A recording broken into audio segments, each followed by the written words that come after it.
We're continuing our reading of Bhagavad Gita, chapter 14.16. Karmana sukratasyaho satvikam nirmalam phalam rajasastu phalam dukkham ajnanam tamasa phalam. The result of pious action is pure and is said to be in the mode of goodness. But action done in the mode of passion results in misery, and action performed in the mode of ignorance results in foolishness. I think we read this yesterday. Yeah, we did. So we can read the next one. Text 17. Satvat sanjayate jnanam rajaso lobha evacha pramada moha tamaso bhavato ajnanam evacha. From the mode of goodness, real knowledge develops. From the mode of passion, greed develops. And from the mode of ignorance, develop foolish, madness, and illusion. So,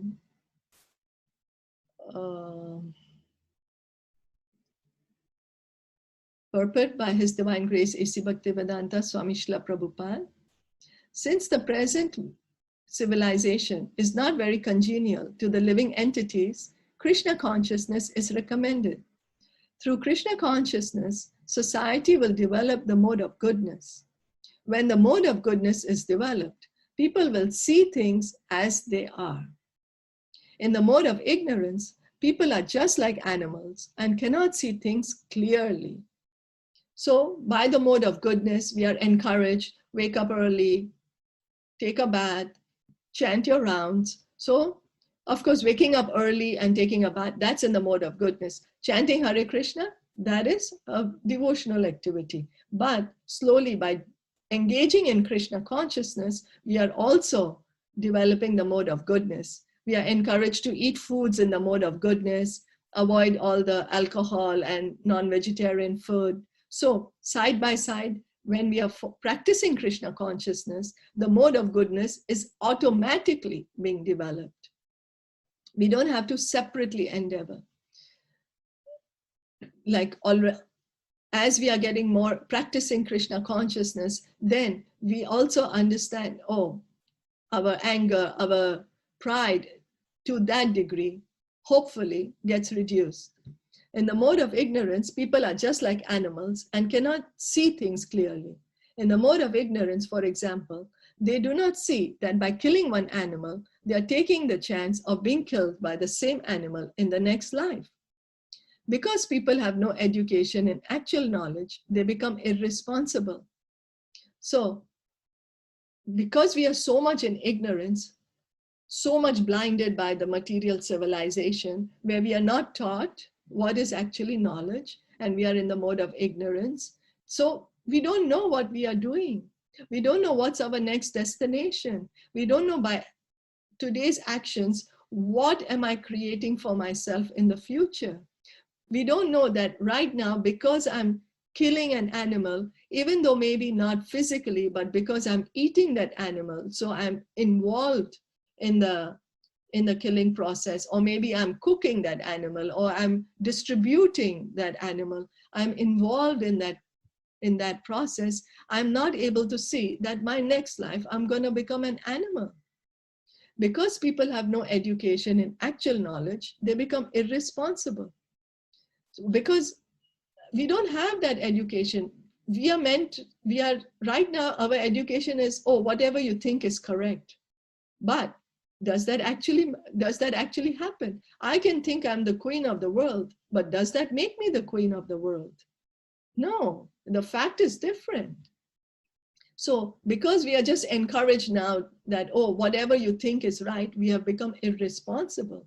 To stop this irresponsibility, education for developing the mode of goodness of the people in general must be there. When they are actually educated in the mode of goodness, they will become sober, in full knowledge of things as they are. Then people will be happy and prosperous. So if we actually want to become happy and prosperous in this life, we should try to develop the mode of goodness. The activities in the mode of goodness are very troublesome in the beginning. They appear very troublesome, but the result is happiness, a sense of satisfaction, joyful. It's troublesome to wake up early in the morning. But after we've actually woken up, we feel nice. To be awake at that hour, it really feels nice. It's easy to sleep in late. We feel it's so easy. We just let ourselves sleep in. But then when we wake up late, we are always in so much distress and anxiety. Oh, I woke up so late. I have so many things to do. I should have gotten up earlier. I should have done this and I should have done that. So the modes are there and they do affect us. So then reading on, even if the majority of the people aren't happy and prosperous, if a certain percentage of the population develops Krishna consciousness and becomes situated in the mode of goodness, then there is a possibility for peace and prosperity all over the world. Otherwise, if the world is devoted to the modes of passion and ignorance, there can be no peace or prosperity. In the mode of passion, people become greedy and their hankering for sense enjoyment has no limit.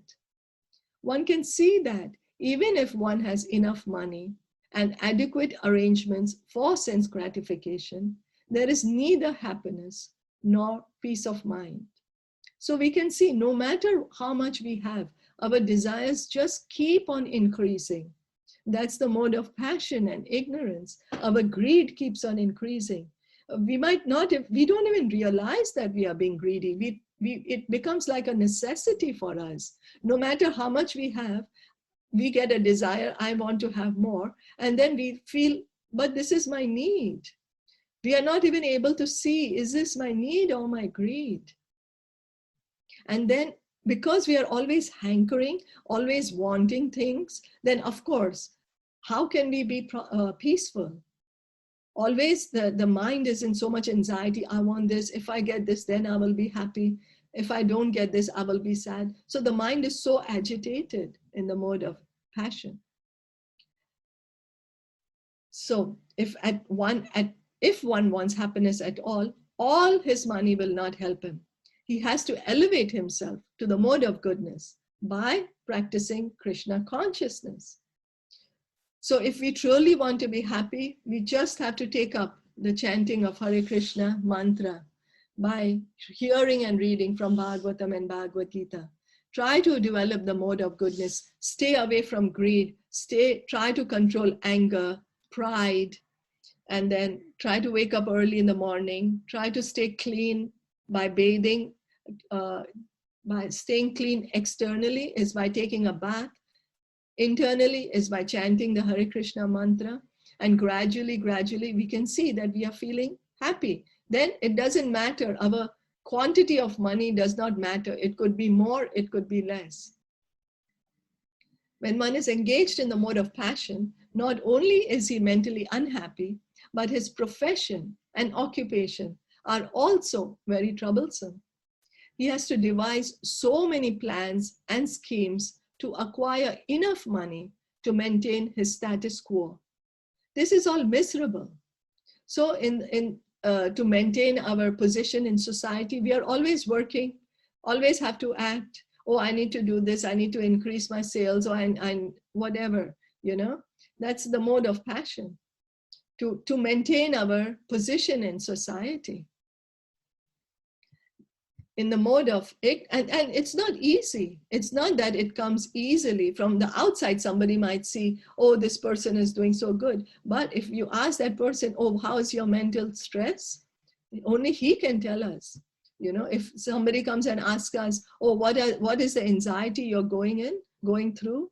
Then we can explain to them, oh yes, what's the anxiety? And each of us is going through anxiety. It's not that there is anybody who is so-called fully happy.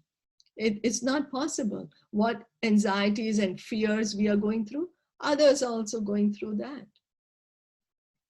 So there is no need to envy somebody. Oh, this person is doing so good and they are not suffering. No, each of us is suffering in this material world. We all have to endeavor to rise above the modes by engaging in Krishna consciousness.